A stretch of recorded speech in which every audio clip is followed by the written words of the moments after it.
Xin chào bạn, hôm nay mình sẽ giới thiệu với các bạn về một cái mũi khoan bê tông 20,20 và chiều dài là 310mm.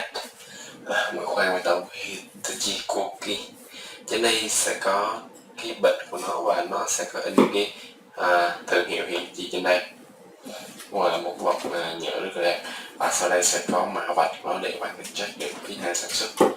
Và trên bịch của nó sẽ có những cái thông số kỹ thuật như là cái đầu nó là 0,20, khoan 0,20, chiều dài là 310mm và chiều dài được mũi khoan đó là 225mm và mã của nó là 401022. Và bây giờ mình sẽ mở bịch xem mũi trong nó như thế nào.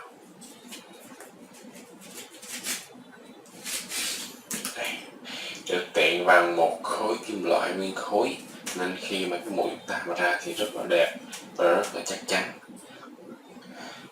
Trên đầu này nó sẽ phủ một cái lớp kim loại rất là cực kỳ cứng luôn, màu vàng như thế này. Thì khi mà số kim loại cứng hoặc là dày nó sẽ khoan rất là êm, rất là nhẹ, giúp cái máy chúng ta là phát huy được tối đa công suất của nó. Và đầu gài nó chắc chắn, không có một trật lỗi gì luôn. Và thương hiệu tôi chỉ được khắc trên cái mũi này. Và dưới đây sẽ có kích thước của nó là 20,20. Thiết kế rất là đẹp, đường xoắn rất là đều. Đây thì mình đã vừa giới thiệu với các bạn về cái mũi khoan bê tông V20 chiều dài 310mm của Hitachi Koki. Cảm ơn các bạn đã xem video. Nếu mình thích các bạn thì subscribe bên dưới like cái video của mình để cập nhật liên tục những dòng linh kiện phụ kiện chính hãng để giúp các bạn mua được hàng thật và chính hãng trên thị trường này. Cảm ơn các bạn, xin chào các bạn.